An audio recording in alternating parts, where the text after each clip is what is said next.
हाय. माहीत आहे का काय झालं माझ्यासोबत? कालपासून माझे सगळे कपडे मशीनमध्येच. सांगते थांबा त्याचं कारण, पण व्हिडिओ शेवटपर्यंत बघावा लागेल. आता इथे थोडं बॉडीला म्हटलं शांत ठेवूया. आधीच इतका बाहेर उकाडा वाढलाय. बापरे! काहीतरी असं ऑर्डर करायचं आणि त्याच्यासोबत हे ग्लाससुद्धा ऑर्डर केले. आता सकाळी तर नाश्ता झाला, पोहे केले होते नाश्त्याला.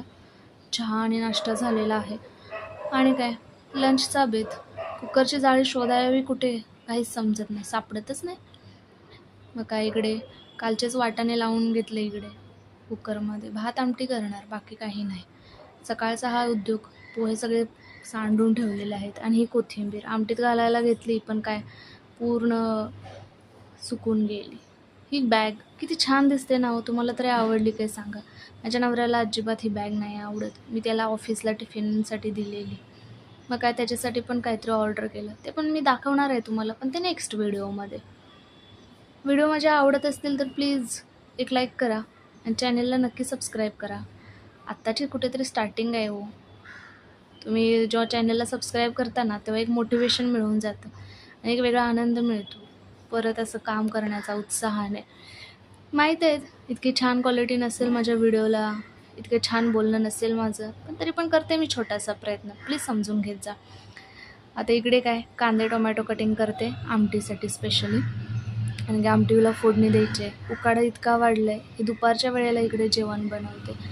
कधी एकदा किचनमधून बाहेर जाईन असं होते. मग काय ताक पण ऑर्डर केलं, 1 पॅकेट 1 ग्लास ताक दोघांसाठी. मग काय 2 पॅकेट ऑर्डर केली. छान थंडगार ताक पिण्याची या उन्हाळ्यामध्ये एक वेगळीच मजा असते. मग आजचा बेत माझा ठरला आहे, भात आमटी आणि ताक, बस बाकी काही नाही.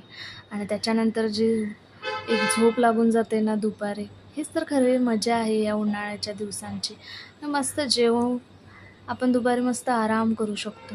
बरं कालची गोष्ट, काल 4:30 वाजता मशीन लावली आणि काय झालं की मशीन 10 मिनटातच मला म्हणजे एरर दाखवू लागली. 4E एरर हो.